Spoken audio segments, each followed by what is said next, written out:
have Ron Brooks today. We are graced with his presence. Now, I do several podcasts, but so I haven't quite decided where we're going to put Ron. I think he may go on all of them because he's just a great guy. And we've been on Clubhouse together for quite some time. And well, he's been on a lot longer than I have. And I learned a lot from him, but he's got one interesting story. And I want to ask him all about that. And, the idea here is that the listeners and myself and Ron, we can all learn from each other. And that's the name of the game, man. It's all about community and it's all about people, right? So, Ron, thank you for coming. I appreciate it. Yeah, well, Greg, listen, thank you so much for having me, man. I'm excited about this. Excited to go on this journey with you, man. It's been great to meet you on Clubhouse, and we were joking a little bit earlier that in today's day and time, it's great to see people in video and know that they're people and not bots. Yeah, man, absolutely. Well, there's so much of that. Like, I'm getting crazy amounts of crypto pitches, and it's like, wow, is that what everybody's doing here? Clearly it's not, because we got a real person right here, but that's exactly right. But yeah, no, man, it's Clubhouse is a lot of fun. There's a lot of high caliber people on there, right? Absolutely. And you know what, for me, I find I like to see your face. It's not like in person, obviously, but it's the next best thing. And I can kind of read your facial expressions and stuff. And I did a podcast the other day where there was no video, it was just audio, and I was just like, this is not the same. So yeah, it's just not the same. I was a pretty early adopter with video for my podcast. I would do streaming on Facebook and things of that nature, Greg, and I just found it just added so much to the dynamic in the conversation. So I agree. Yeah, absolutely. So Ron, tell me about podcast. What is the podcast? What do you guys talk about on there?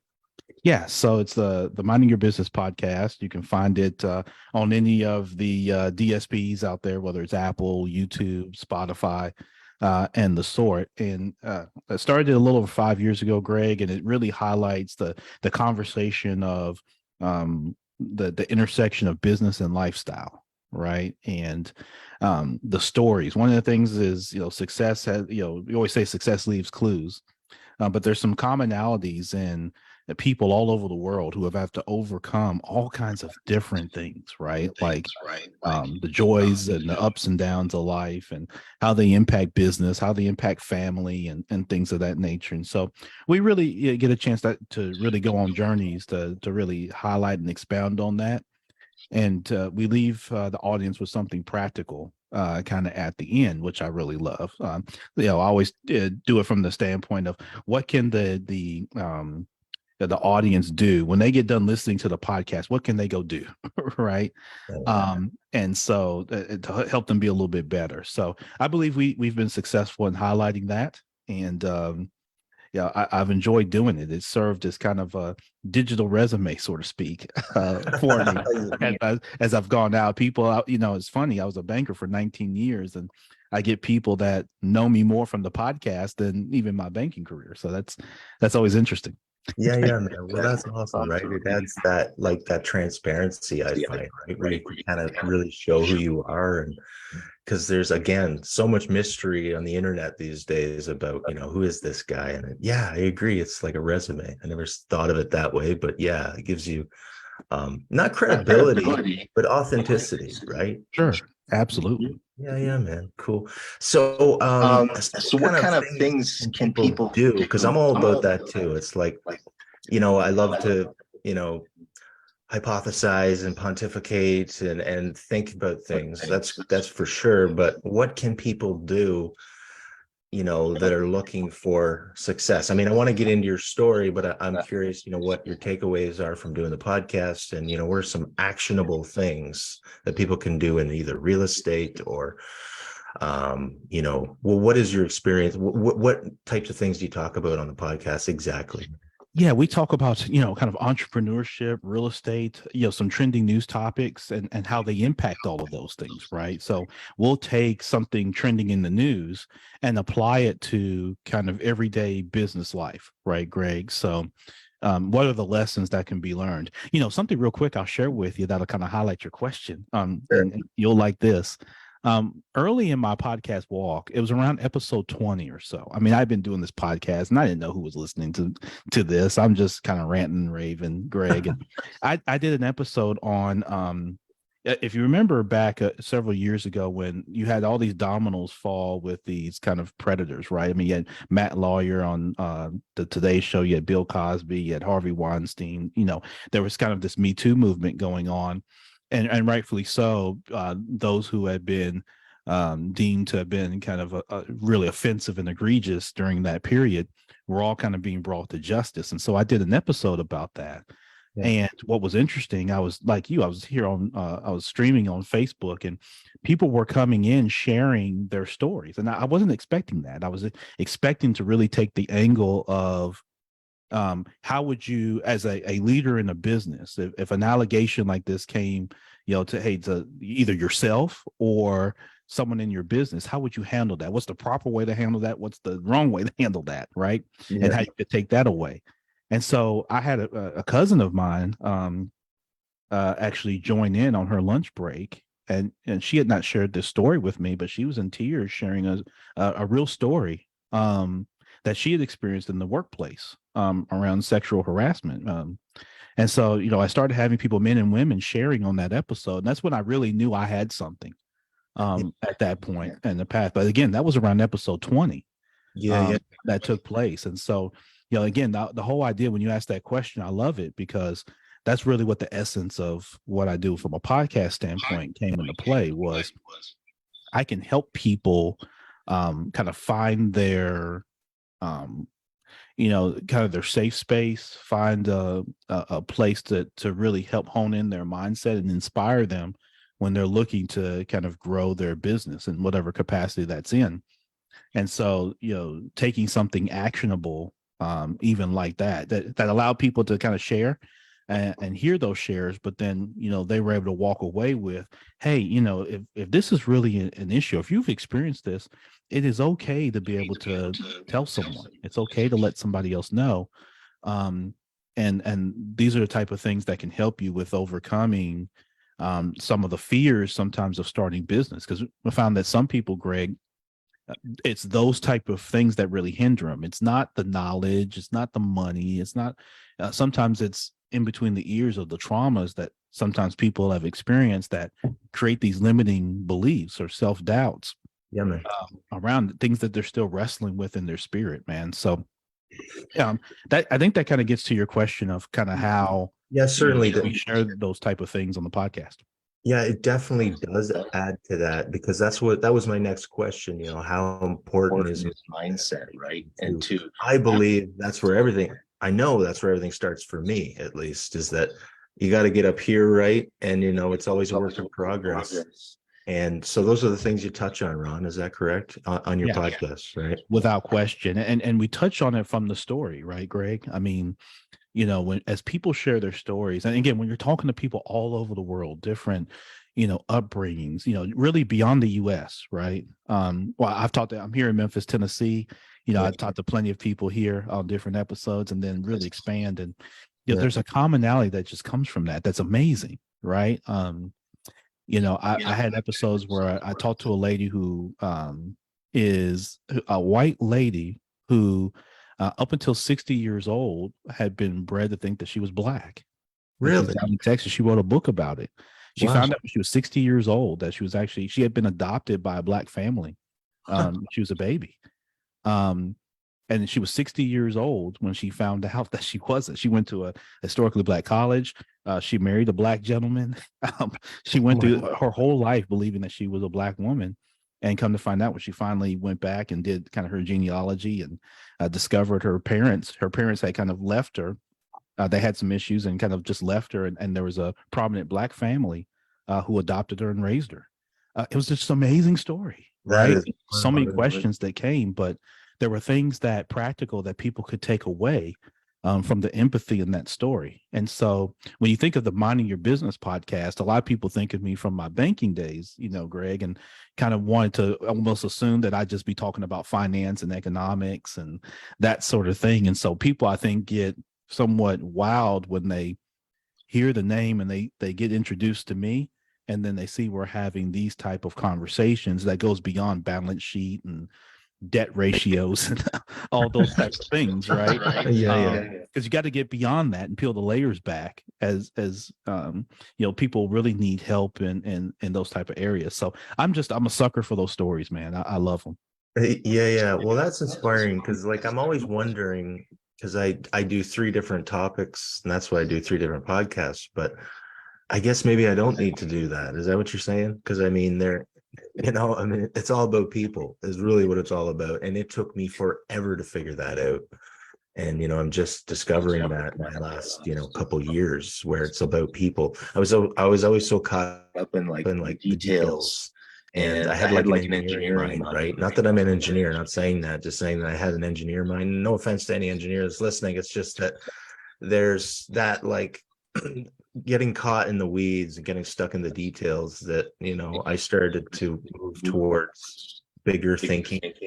And what came with that was, people and learning about people, because that's what it's all about, man. And when it comes down to business or life or family or children, Absolutely. if you can't, and understanding yourself, if you can't understand yourself, how can you understand anybody else? So Absolutely. yeah, I 100% agree. That's quite a story. It reminds me of Dave Chappelle's skit, of course, but yeah, definitely. I can see that. I wasn't thinking about that till you just said it, but yeah, I can see that. Yeah, definitely. Man, yeah. So cool, man. So you're where are you again? I'm sorry. What was it? Yeah, so I'm in Memphis, Tennessee. Yeah. Cool. How's Home that? of John Morant, and for some people, Elvis Presley. Yeah, that's some right. other things. Yeah, definitely. Cool. How's Memphis these days? Yeah, Memphis is interesting, man. During this pandemic, Memphis has always been known that, according to Zillow, I think the most recent Zillow data might have been from 2019 or 2020. Memphis has always been on the lower end in terms of the major metropolitan cities in this country, Greg, with lower kind of rental cost, right, for property. Right. Kind of along the lines with Cleveland, Ohio, and a few other similar situated cities. And so, we're starting to see some influx. I mean, if you look geographically where we are, we have, pretty heavy, distribution and wholesale logistics here, obviously with FedEx being based here, International Paper, and some of those larger kind of Fortune 500s that are here. And then we've got a major highway that comes to here that's very heavily trafficked with trucking in Highway 55. Mm-hmm. And so, what we're seeing is, some growth here, and our basketball team's been doing well last couple of years with John Morant. For those that are sports fans, John Morant is great. Matter of fact, he lives from where I am right here in Memphis. He lives about 10 to 12 minutes from me. Oh, wow. East of me. So he's not far at all, but great kid, great family. But some great things going here in Memphis. It's a great place to visit. For my family and I, it's been a great place to live and do business. We're very vested here, man. So good stuff. Yeah, absolutely. Yeah, community is important, right? Absolutely, it is. Yeah. So you're in real estate, yeah? Yeah, absolutely. So what is it about real estate that attracted you? I mean, how long have you been in real estate? Yeah, so there's kind of the three prong. We've talked about one already in the podcast, and then I actually got started in real estate in 2007, Greg.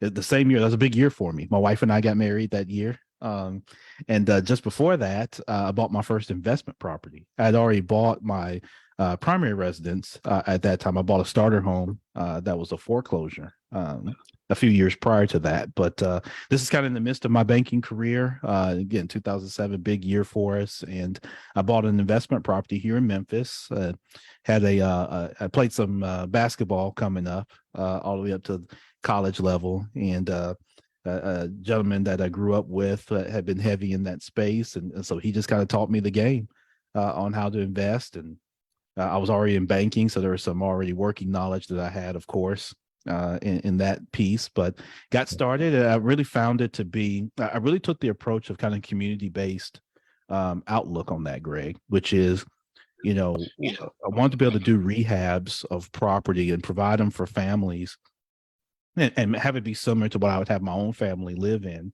And then the next piece of that is then to be able to, so the way I exit a property, Greg, is typically I sell to the tenant, right?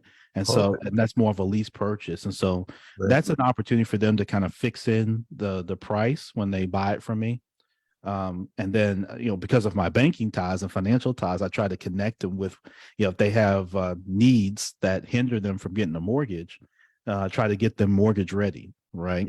So during that time they're paying rent, I give them credit towards that purchase price, Yeah. as sort of a down payment, so to speak. And so I really love that. I'm in the land space as well. And so I love land and vacant parking lots. And so, everything that I do, Greg, has always been around, kind of community and economic development. And so I really love that. Yeah, that's good, man. So how did the people, I mean, when you can offer this opportunity for people to rent to own or lease to own, whatever you want to call it, I mean, I'm sure you build a relationship there, right? And I mean, how does that go? I mean, how does the transition from lease to owning go? Are they appreciative, and does it continue on to be a success, or? Yeah, it does. So kind of the process is as I, acquire a property, and I tend to use more kind of creative. Yeah, it's a little bit of an oxymoron for a guy that was a banker, but I tend to not use as many bank loans as many investors do. I tend to work with owners from an owner financing standpoint, where Okay. many times the actual owner of a property may finance me. Right. And there's some huge benefits to that, and there's huge benefits to that individual on why they would do that.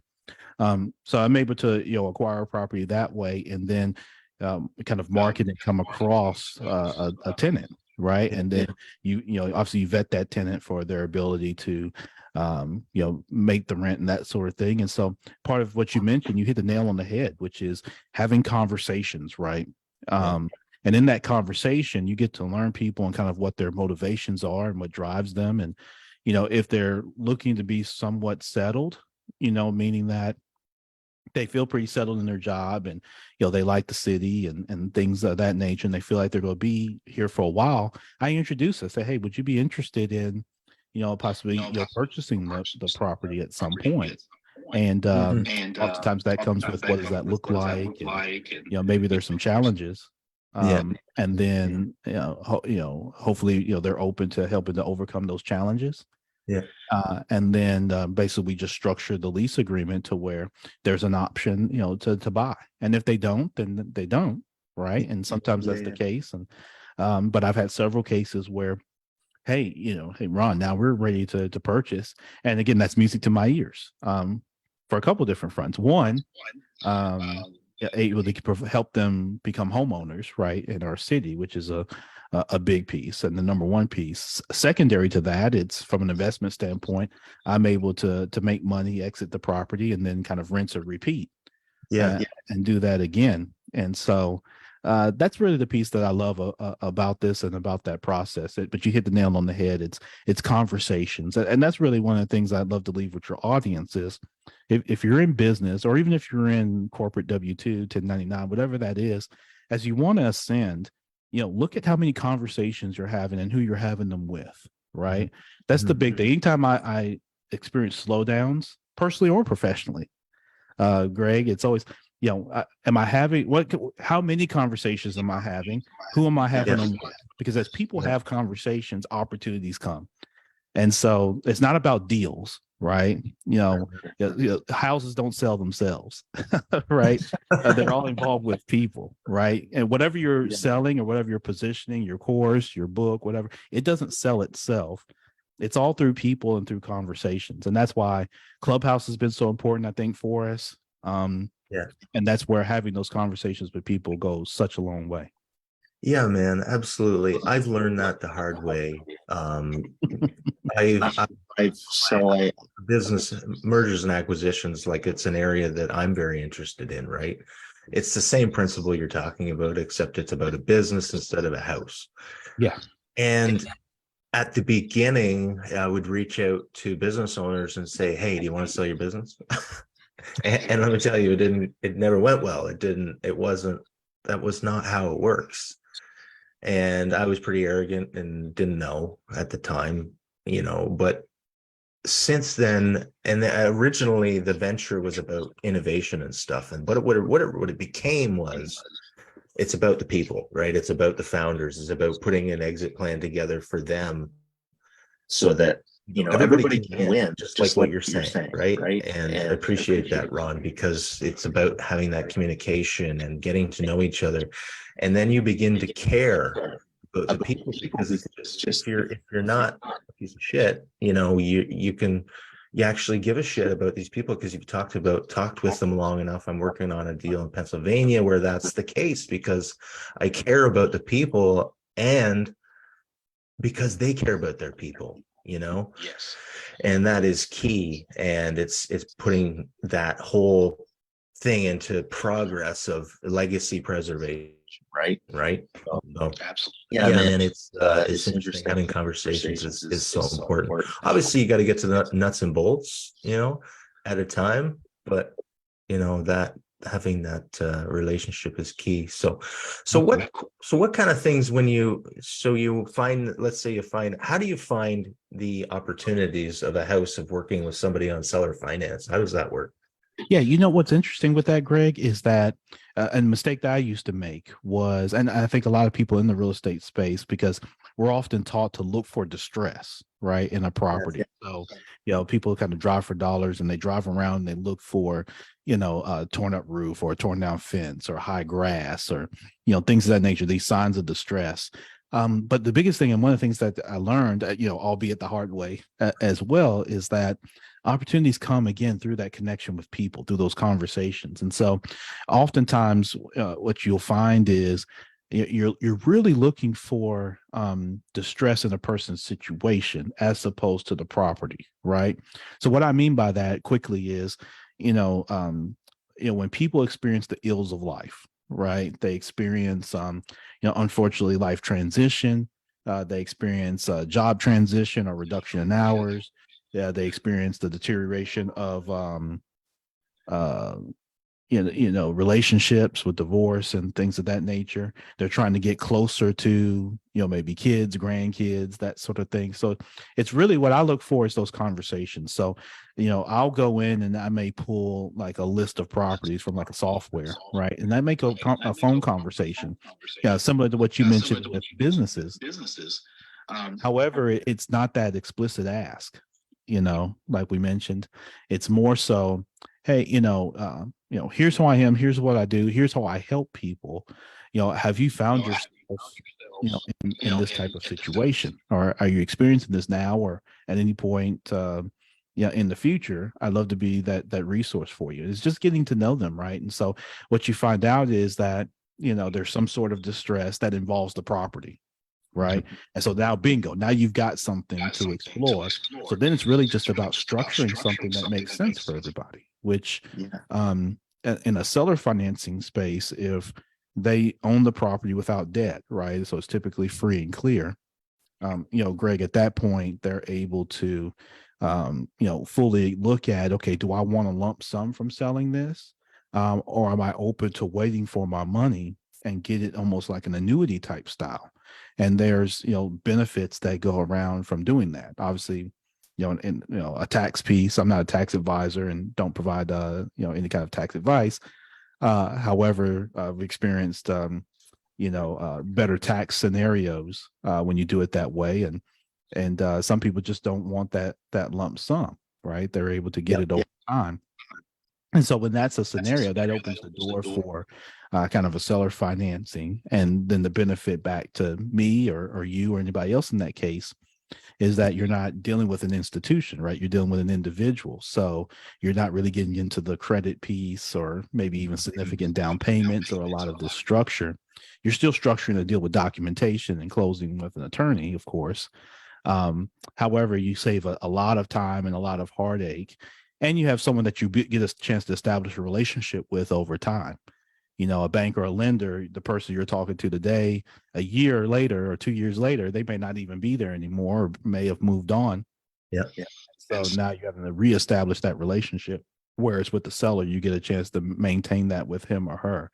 And so it's a great way to relieve a pain point for someone, that's what you're looking for. You're looking for, where's the pain that involves the house or the property, and then how do you alleviate that? Yeah. Well, that's brilliant. That's any business, right? And solving people's problems is key. I found though, and I'm looking for some advice here.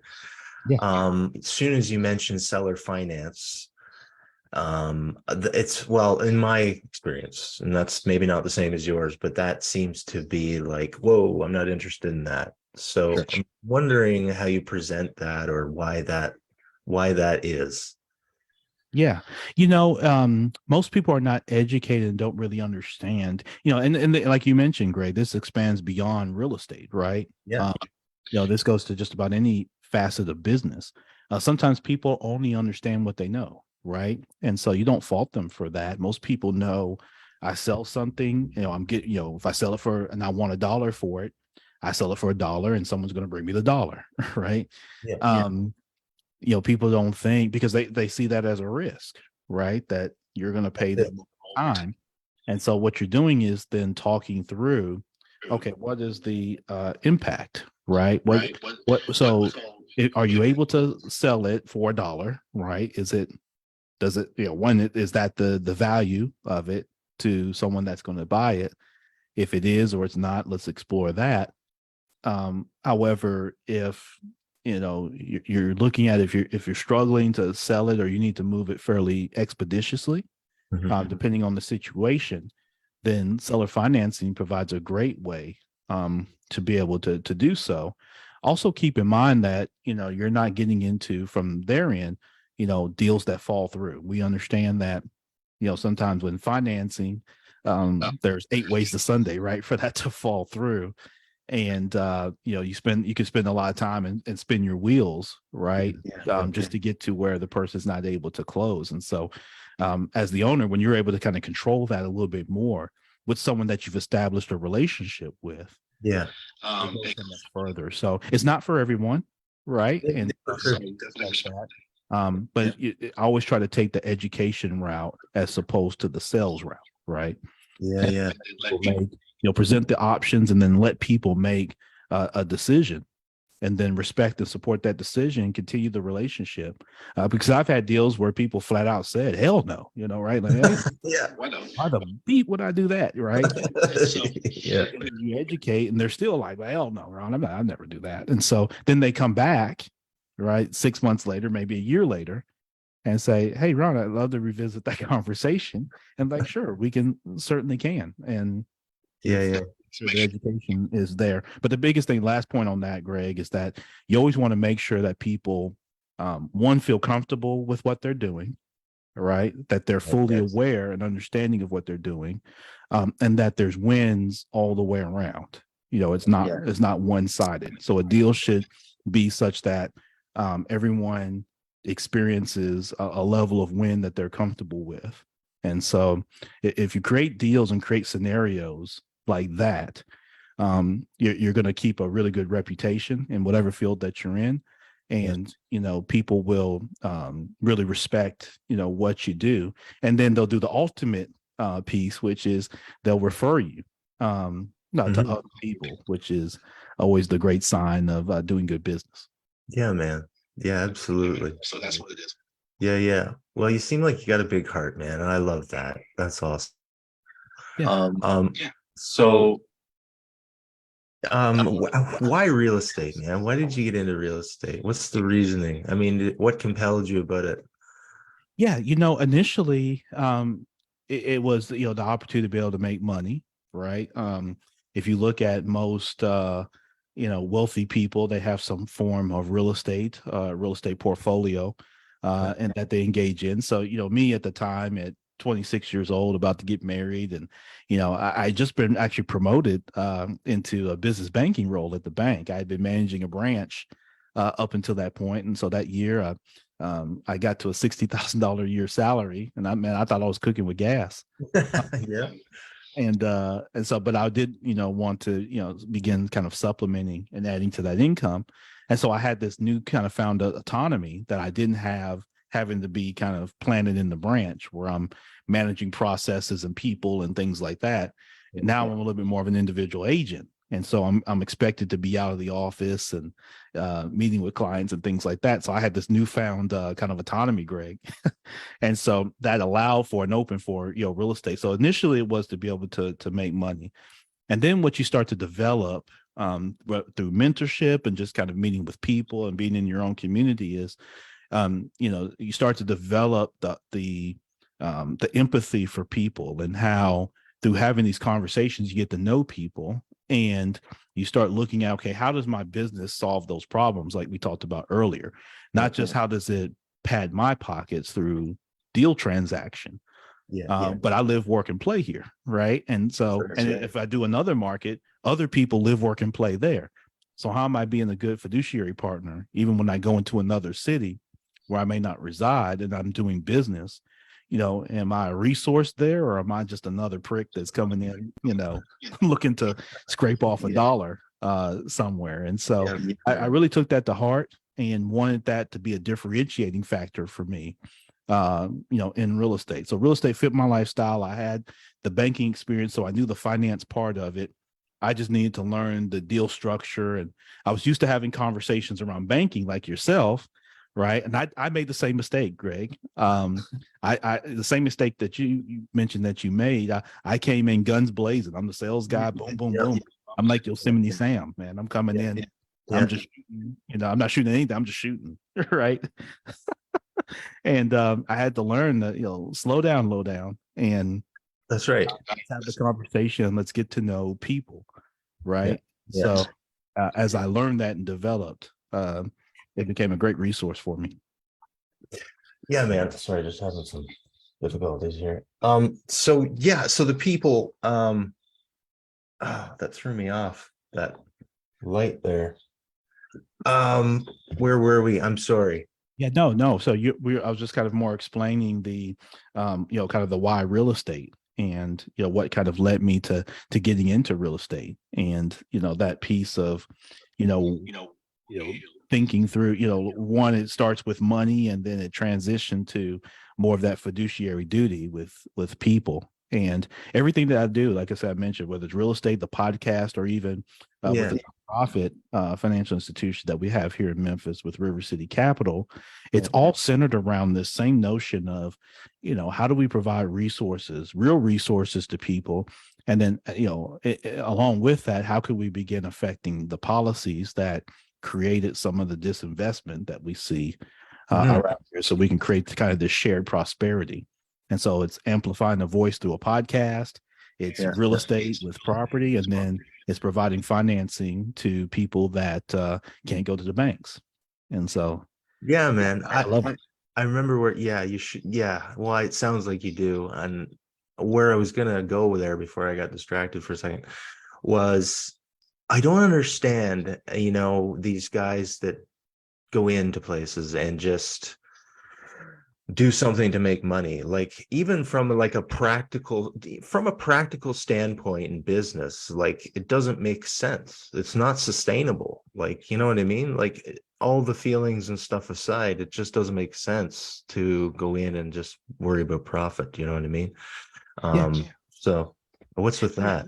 Yeah, in a capitalistic society, Greg, it was kind of built and predicated on that very unfortunately in some areas, but then unfortunately in others, where people get in and they're solely focused on the dollar. I've always learned that if again, anything that you chase, you're chasing it for a reason, and that's because it's running from you. You typically don't chase anything that's standing still or coming towards you, right? And so when you chase money, my dad, Ron Senior, as a young boy, man, he always taught me this about money, and he had this view, and I didn't understand it at first. So I was like, man, this guy's crazy, but when he says something that's really resonated with me, he said, money it's a tool. He's like, and again, my dad calls me champ. I'm 41 years old today.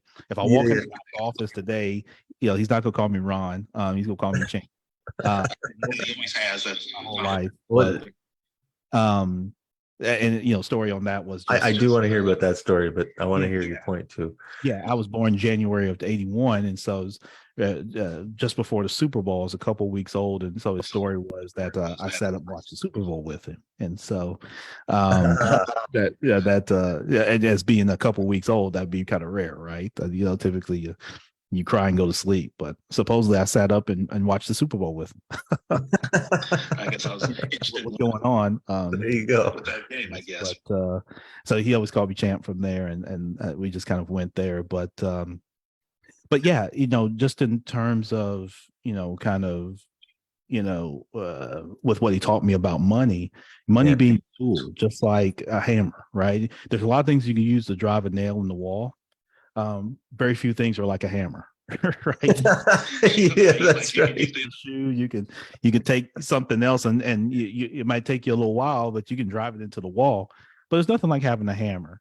But you don't glorify the hammer, right? It's a tool, right? You don't worship it. It's a great tool. And so money's the same way. It's a tool as a medium of exchange, but it's not life, right? And sometimes even we talk about the clubhouse space. One of the challenges with Clubhouse is because people sometimes get so hyper focused because they want to be a little bit more influencer. Because in today's society, if you're a good marketer, you can do extremely well. Even sometimes more than the substance of what you're doing to begin with. So this hyper focus on money and money attainment, right, and using that as stack ranking to determine who's of most value. I see that in Clubhouses. It makes me chuckle sometimes because I'll be on stage and you'll see certain people come in the room, and because they're they show very well on the first page of Google, and people have seen them on TV and things like that. For example, yeah, exactly. Grant, Cindy, some of those, and they're people have their different feelings on Grant, their different feelings on Cindy. But however, they're very accomplished people, and they've done very well. And they're to definitely be respected for that. But sometimes we get this stack ranking from other people who might be in the room who now start placing people on the pedestal, and that's just natural for human beings. But I think money is a tool, and I've always looked at it that way. So I've never, as someone in banking that was always around it all the time, I developed kind of this basic, I've been in rooms with stacks of money that would change anybody's life, right? I just never looked at it that way. So I never had this lust, for it. I knew that it would come through the work that I did. Do you ever feel like you have enough of it? No. Is there anything wrong with wanting it? No. Right. No. The thing is when it goes beyond being a tool for you, Greg, and you're now placing it as the pedestal in your life, and it affects your emotions, it affects how you interact with people. And in those early days, because I was money motivated, I'd get frustrated, right? When people didn't want to do deals, or they were slow, or they didn't understand, or don't you people know I need to make money? God, I got bills to pay here, right? Oh man. And so you learn that over time, man. You do. Yeah. And slow down to go fast comes to mind, because that's so the truth. My dad always would say that to me, and I'd be like, yeah, you're crazy, whatever, man. But it's true. Like, yeah, you hit it on the head where you said, yeah, it's like, do you not know what my situation is? I got to get this shit done. But it doesn't work that way. And it's almost the more you do that, the worse Yes. You're right. It does. The more you press, right? Even at the bank, we would have quotas, okay, you have to do so many loans per quarter, or open so many deposit accounts. And then now you're sitting there and you're halfway through the quarter and you need to have, $500,000 and you're at 250,000. And you're like, come on, dude, this loan's going to push me over the top, or, this is, part of my bonus. And when you press so much for that, right? Yeah. You miss what you and I were talking earlier, and you made this point of, again, the conversation, right? And getting to know people. Yeah. And, I had people that told me, like you say, hey, brother, slow down, relax, let's get to know each other. Let's have an understanding. Like, you don't even know my business yet. You're just walking in hey, do you need a loan? Hey, I think you need this loan. Or hey, you're telling me what you're basically telling me what I need instead of letting me tell you. Yeah. And you get an understanding of me in the business, and then you bring recommendations. And so I'd share that with your audience, is that, even though you have the pressure, I understand, right? This is tough times, man. People, student loans, Capital One's on your back, the mortgage and your landlord, all that type of stuff. These folks, the grocery store prices, all that's real, right? Yeah. But if you can train your mind, right, and it's tough when you're in the situation, but definitely hear me out. If you can train your mind to put the noise down for a second, right? Turn off the TV, get off the Twitter feed, all that type of stuff, and do like Greg and I are doing right now. Just have a conversation with someone, right? Yeah. Just start with the one conversation. All those things are going to take care of them. So the Capital One's going to do whatever they're going to do, right? And I'm just using them as an example. They should pay you for advertising, but well, and you, yeah. But all those credit, they're going to do what they're going to do. Focus in on building that relationship, right? And don't be ashamed to promote what you do and share what you do and how it solves problems. That's the big thing. Sometimes people get ashamed of doing that. Even on Clubhouse, we have these rooms, no promotion or whatever. Why? If I'm exactly someone's room, we should know what Greg does, right? I want to know, because I could be sitting there in a room with them for 3-4 hours and and be missing on an opportunity where he could help me through a real problem, and I don't even know, because he doesn't have the opportunity to share. So I'd love to see more of that. Yeah. Well, I find Clubhouse is an interesting one. Like, I'm still learning. I've only been there about a month, 5 weeks or so. And like, I'm testing, like some rooms I'll go into and I'll be like rah. And then other rooms, like I appreciate this more than anything. Like, I like going into a small room, or one of the houses and actually having a conversation with people. I'm not big on the rah stuff. So, it's kind of experimenting with myself and the brooms. But yeah, I don't know. I mean, it'll come to me. I don't know if it's the right space for me, but Yeah. but there's a lot of heavy hitters in there like yourself that have a lot of value to bring, right? Yeah, And absolutely. So that's the good part, right? Is that you can connect with people that you may not have access to otherwise, right?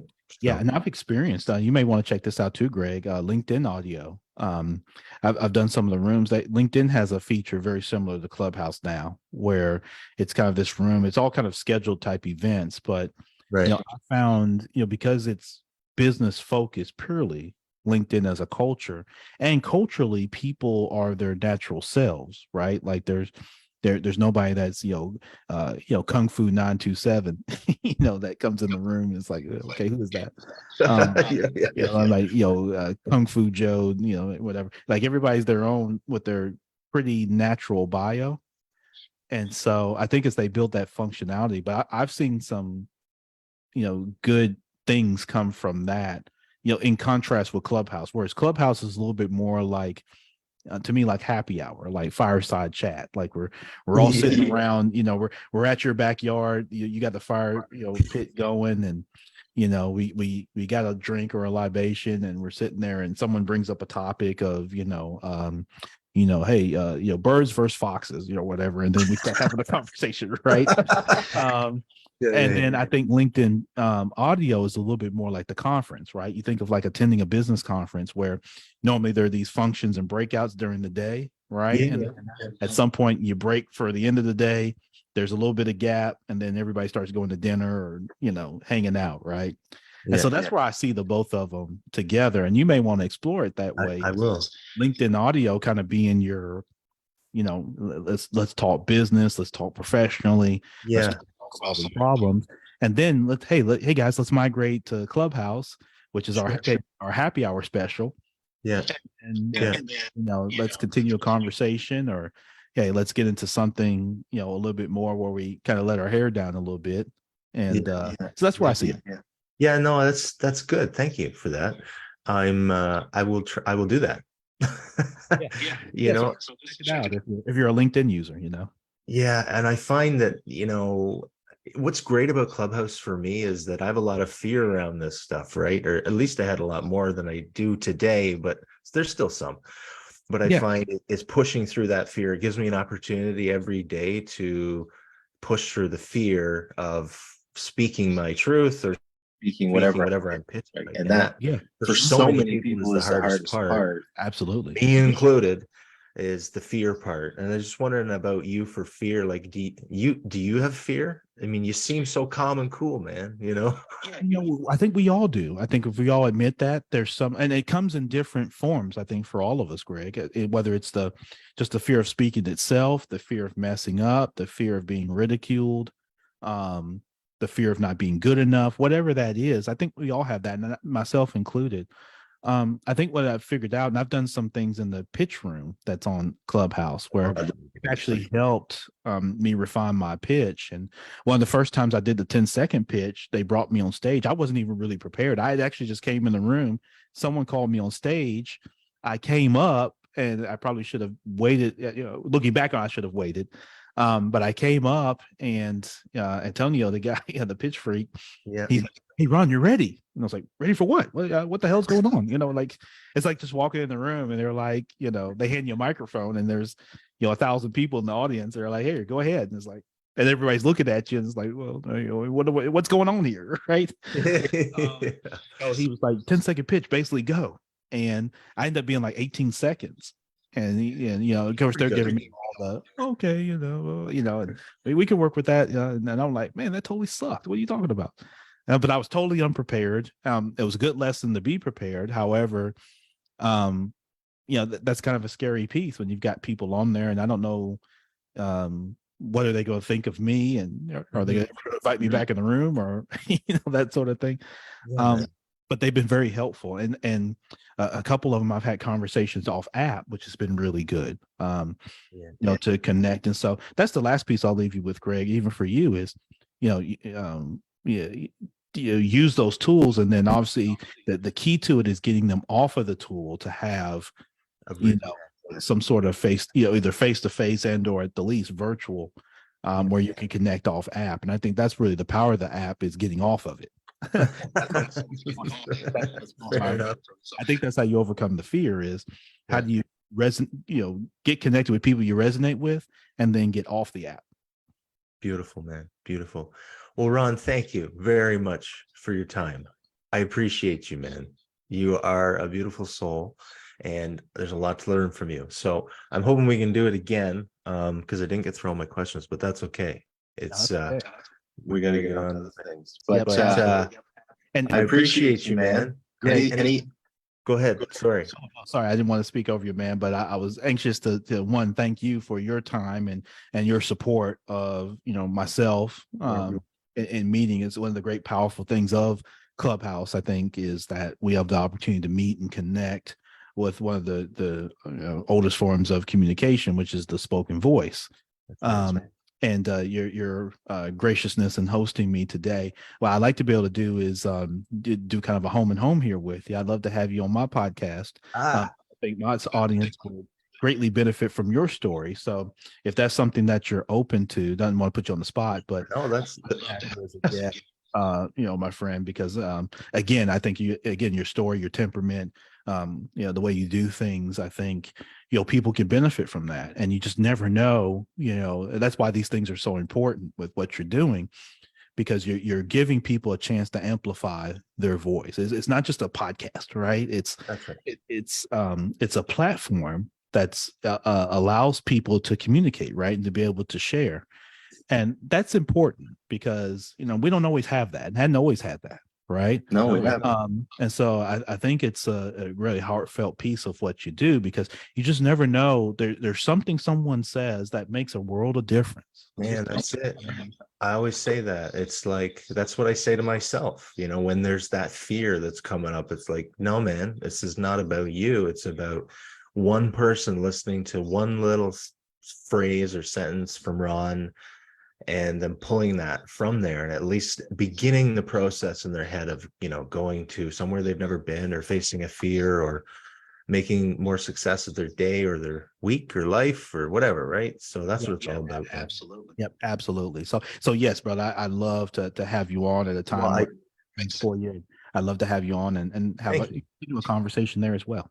Let's do that. I'm in. Let's do it. No pressure. We're only live. That's right. That's right. Yeah, no, it'd be an honor. Absolutely. And today's been an honor. So thank you very much. Thank you, brother. I appreciate that, man. Okay. All right. We'll talk to you soon. All right, you have a good day. All right. You too. Okay. Bye-bye. Bye-bye.